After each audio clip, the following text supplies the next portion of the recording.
Good morning, good afternoon, good evening, wherever you are. This is New2, and today I'm bringing you a brand new deck around the awesome and pirate hero Captain Blacktail.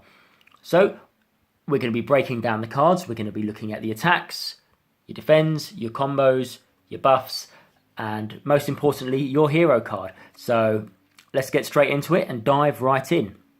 So we have Captain Blacktail. She is a Chimchu pirate, and she has 30 HP, so that's pretty good for a start. She has elements lightning, lunar, and air, and she's superior in both lunar and air. So that's really good. We've got a double superior elements, 30 HP. I mean, we'd be happy with that, right? But we get a little bit more, bang for your buck. And that is in her awesome ability, which reads here, you can deal 3 damage to your target if their last discarded card is not an attack card. This cannot be increased by effects or used on your first turn. So what we have here is we have situational damage. If your opponent isn't playing a very attack-heavy deck, chances are their attack cards may not be in the discard. So we have a situational 3 damage that every turn we can keep chipping away if we want to. And say we might not have the attack cards available. We want to keep up the aggro pressure. This is a great ability to use. And again, it's just an ability. It's not an attack ability, so that's even better.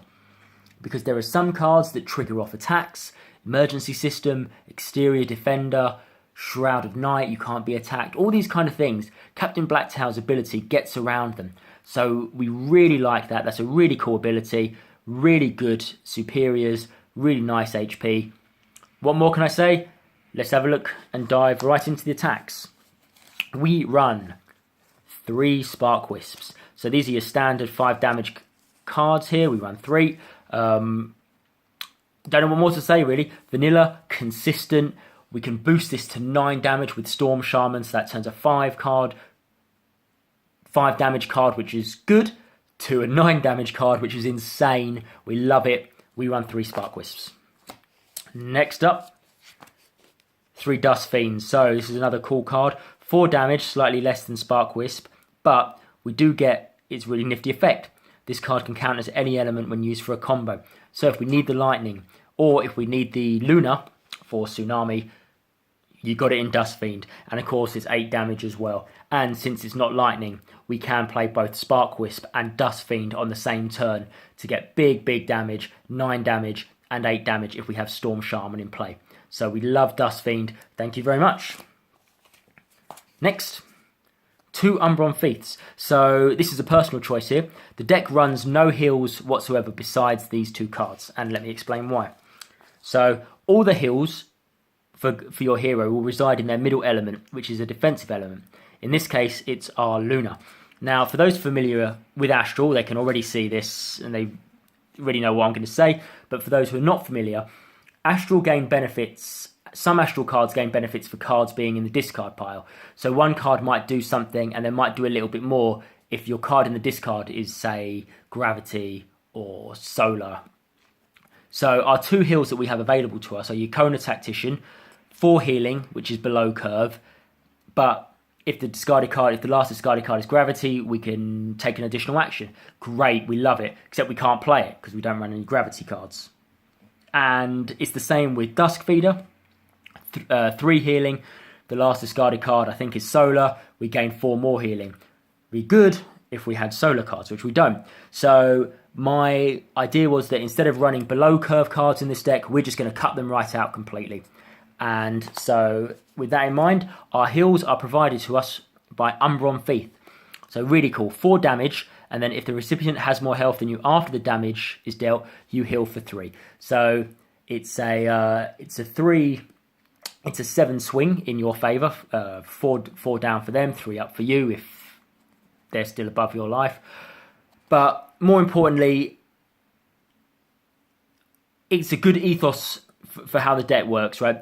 If you don't need the heal, you don't have to waste your time healing up. You can just keep attacking. If it all goes wrong and you need the heal, at least you can still do the damage and heal some as well. And of course, we can get these back with Lunar Shriekers up there too, which I'll go into. So though we do only run 2, that doesn't mean that we only have 2 heal cards in the deck. We can potentially have 5. Finally, I run a couple of one-offs, some situational 6s. Dancing Flutterer here, which deals 3 damage, and then we can increase this by 3 if the recipient has more than 20 health. So pretty good.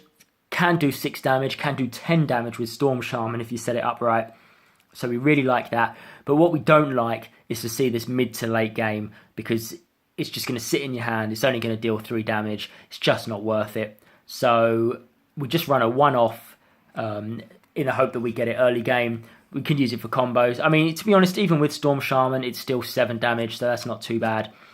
But for 3 damage, if you're banking on 3 damage cards, I wouldn't bother, because Blacktail does 3 damage to your opponent if they don't have an attack card as their last discarded card. So yeah, we just run the one-off.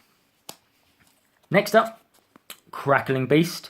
Another one, 3 damage, and then we can increase this by 3 if we remove one of our buffs as well. So it does combo well with Thunder Slug, because after Thunder Slug's on its second corner, that's it, it's spent, it's just sitting around for a turn. We can toast it off with Crackling Beast, and we can get a little bit more value for our Thunder Slug. The only problem is why we don't run more is because the rest of our buffs we actually want to keep in play. We want to keep the Maribards in play, we want the Subjugators, we want the Kona Oracles, and we want the Storm Shaman. So we don't want to be removing our buffs just to deal 3 more damage. So we just run the one. We don't want to rely on this. And I just want to point out how nice the art looks here for Crackling Beast, especially the holo. I mean, it's just so nice. Yeah, so some of these holos are really nice, but Crackling Beast really caught my attention as just being such a nice looking card. So well done, Play Fusion. Let's move straight on to our defends. Perhaps my favourite card in the deck, besides Blacktail, is Lunar Shrieker. So we run 3 of these. And let's see what it does. So it's burns. That means once it's in the discard, it ain't coming out. Just leave it, forget about it, that's it. We gain 1 additional action. And if your last discarded card, action card, is not astral, you can move it to your hand. So that's really cool. That means that we can get back our Spark Wisps, our Dust Fiends, our Umbron Thieves, even a Crackling Beast. We can get some of our buffs back. Can't get back Thunder Slug, but we can get back Storm Shaman. Thunder Slug's a burn, and just like Lunar Shrieker, once it's in the discard, you ain't getting it out. But we run 3. I would definitely run 4 if I could. But I can't, so 3 it is. Next up, 2 Chimchou Lookouts. Now we don't run loads of defend cards, just the Shriekers, the Moonlight Borer, and 2 Therapeutic Heals. So Chimchou Lookout seems like a good idea. I mean, most of the time, I think you're going to plus 2 or more cards off of this. I mean, so let's go through it. We draw cards until you draw a defend card, or until you draw a total of 3 cards. The cards are drawn face up. So that means that hopefully we can get big draw power off of this, and we don't draw into another Chimchou Lookout straight away, because that's terrible, and a reason why I don't run 3. Because there's nothing worse than playing Chimchou Lookout only to draw straight into Chimchou Lookout. And of course, what pirate deck wouldn't be complete without a Lookout sitting at the top? So 2 Chimchou Lookouts there. Pretty good. Now, depending on your meta, you may find it better to play Umbron Informant. If your meta is Trianu and Granite heavy, and you've got dudes or gals building up massive hands, Chimchou Lookout might not give you as much benefit as an Umbron Informant. But if you're playing a tighter meta, people playing with much smaller hands, you might get more out of Lookout than you would through Informant. So that's a personal choice for me. I like Chimchou Lookout. Next, I think pretty much a staple in every Storm deck, we're going to see 2 Therapeutic Heal. The only reason why I don't run 3 is because as we don't run a lot of healing, I just don't want to take any unnecessary damage that I can't recover back. So we run 3. And the card is like Dolo on steroids. We draw 3 cards and we take 3 damage. So that means that we can quickly draw through our deck, make sure we have the cards, we have the setups and the plays for the Storm Shamans, Spark Wisps and Dust Fiends. So we can deal maximum and as much damage as we can on our big play turns. And of course, we don't always have to take the damage. We do run the Kona Oracles there. So on its second, third and fourth corner, we can mitigate that damage and we can just draw the 3 cards. So we run 2 of those. Finally, 1 Moonlight Borer. So here we can look at the top 4 cards of your deck, draw 1 of them, put the others back in the same order. And if your last discarded card is not astral, gain an additional action. So this is basically a swap out card. You play it, you get to look at the top 4 cards, take 1, leave the others, take an additional action. So it's really good. It's good for right near the end when you're just trying to push. You need the buff removal, you need the Mary Bard, you need the Umbron Thief. You're looking for something. Moonlight Borrower is going to borrow you to victory. So we run one of those. Next are buffs. And of course, I think the whole linchpin of the deck, one of my favourite cards in the game, Storm Shaman. And this lets us increase damage done to other heroes by 4. This is insane. You can get such massive plays off of this card. You do telegraph it to your opponent.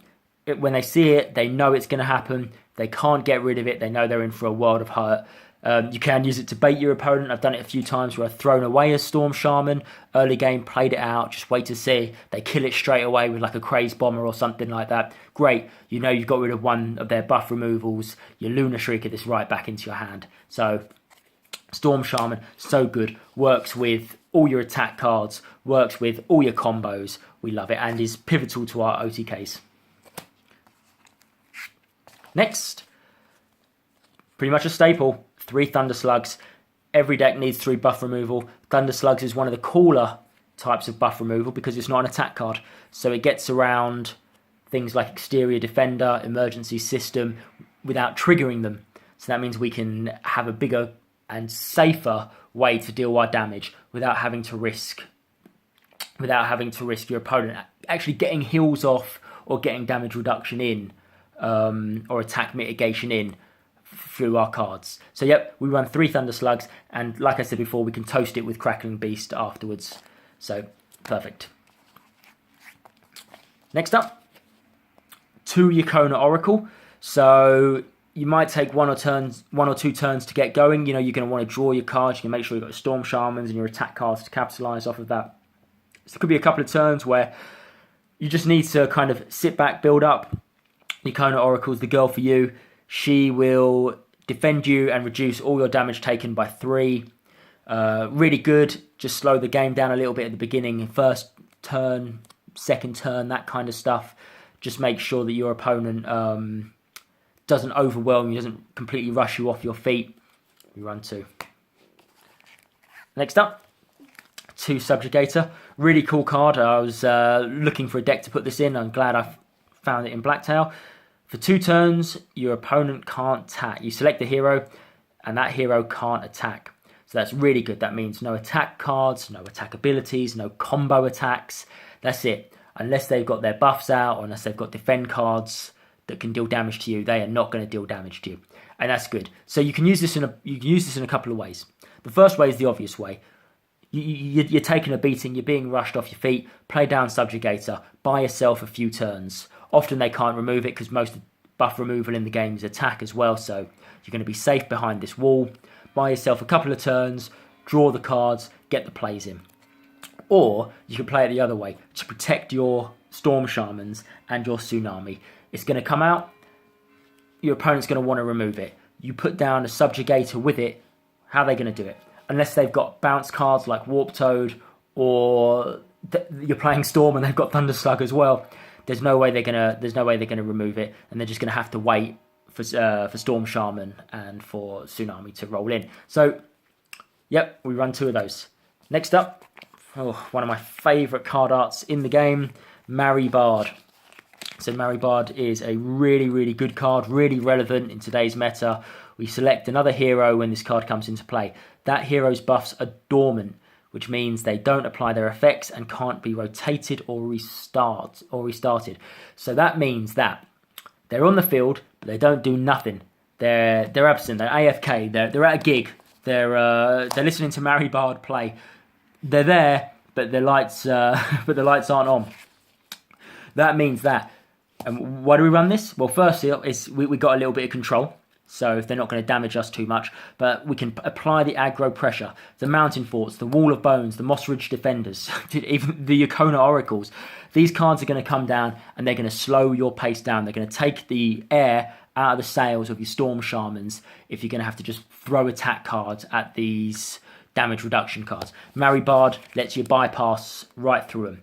And that's why we run 2. Potentially, again, more because we can Lunar Shrieker them back. We can cause big headaches for opponents who are running buff-heavy decks, almost essentially shutting them down. We love it. We run 2. Right, let's have a look at the combos. So my favourite combo, of the deck is Tsunami. So it's just costs any Storm card, any Astral card, and for third turn we deal 14 damage and gain 1 additional action. So that means that on that turn they're going to take 14, and we get 3 actions as well to really make sure we can get the high plays in. So let's have a look. Let's see with what we can do here. I think if we had theoretically a Storm Shaman out, Storm Shaman rotates, that hits, we deal 18 damage straight off the bat, and then we've got 3 attacks left. So we do a Dust Fiend, 8 damage. Umbron Thief, another 8 damage. Crackling Beast, killing off Tsunami, and we deal 10 damage. So that's an insane amount of damage there. 8, 16, 10, 26, 40, 44 damage, in one turn there, if the price is right. So I just can't see why that isn't a good thing. And of course we can protect this, and we can protect our combo. One turn you play down Tsunami, fine, you pass, your opponent goes, well, I still got a turn to get rid of it. Next turn you play down Storm Shaman, and you play down your Subjugator. That's it. They're not going to get rid of it. They're going to take it. You've got the combo set up now. Just 3 attack cards, and you're going to sweep them off their feet. We love it. Next up, Overload, or Catch 'em with your pants down. Overload is a really cool card. It's cheap, which is good for us because we want to keep hand size for our attacks. Deals 8 damage, decent, but we can discard one of our combo cards to increase this by 2+ the discarded combo card's cost. So we do run one of the big 4-drop ones here. So that means that if we discard this, we can deal the 8 damage, plus the 4 damage, plus the +2. So we get 14 damage by playing this and discarding this. We love it. That's really good. Potentially, again, 18 with Storm Shaman. You've got to look at this deck through the Storm Shaman lens. It's important to recognise that. So, and it's cheap. We love it. Overload. Next up, bit of utility. Flying Debris. So what's really cool about Flying Debris is that it turns our kind of non-damage cards like Maribard and Thunderslug, 2 wins, into damage because we can keep them. So Flying Debris says I can choose to draw either 2 cards or keep the cards used as payment in your hand. So it's early game. Your opponent's not quite throwing down all their buffs yet. You're sitting on a Maribard and Thunderslug. You play Flying Debris. You can either shuffle them away, draw 2 new cards, or you can keep them if you know it's coming and still do the 6 damage. So a little bit of utility. We love it. Next up, Cleansing Wind. So 3 cost, air, lightning, and we do 9 damage, and the recipient moves all action cards of an element of your choosing from their hand to their deck. Right, so if you got the pressure on, your foot's on the gas, you're attacking, you're like, oh, I hope they don't heal now. Cleansing Wind, choose their defensive element, send any of their heal cards, their damage mitigation cards, right back to the deck. And that sets you up for next turn. Or the other way he's going, you're taking a pounding. It's not going very well. Cleansing Wind, then send all their attack element. It'll be like the lightning, it'll be the explosive, it'll be the fire. Send all those back to the deck. Action cards, that is. Remember, it's not combos. So really good. We like Cleansing Wind for a little bit of control, and 9 damage is not bad at all. Finally, Storm Conduit. Now, Storm Conduit is a combo from the newest set. 4 costs, so it is expensive. But so why do we play it? What it does is it deals damage equal to the current tap values all added together. So it's kind of integral to another OTK in the deck. But firstly, it pays for everything. 2 lightning and 2 air, pays for Cleansing Wind, pays for Flying Debris, pays for Overload. So this 1 card pays for those 3 straight up. So that's really cool. But what's really good as well, and it does involve Tsunami. Tsunami comes down. You got your Storm Shaman out. That hits. That's dealing 18. You then Storm Conduit. You do another 18 damage plus the 4 from Storm Shaman as well. So that's another 40 damage turn.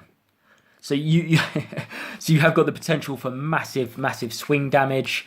I mean, sometimes I think, why not just run 3 subjugates, right? Just stall out, wait for the OTK. It's all up to you and how you like to play the game. This is what I love about Lightseekers. It's one of the best parts of the game. There's so many different ways. I've only presented you one way here, how to play Captain Blacktail. I'd love to see different builds. So please, if you've enjoyed my video, please like, comment, and subscribe. And for all you guys and all your card needs, please check out heroicstarfish.com. You need singles, you need starter decks, you need booster packs, you need the playmats, you need tokens. You need it, they got it. heroicstarfish.com. The link will be in the description underneath this video. So, thank you very much. I've been U2, and good night.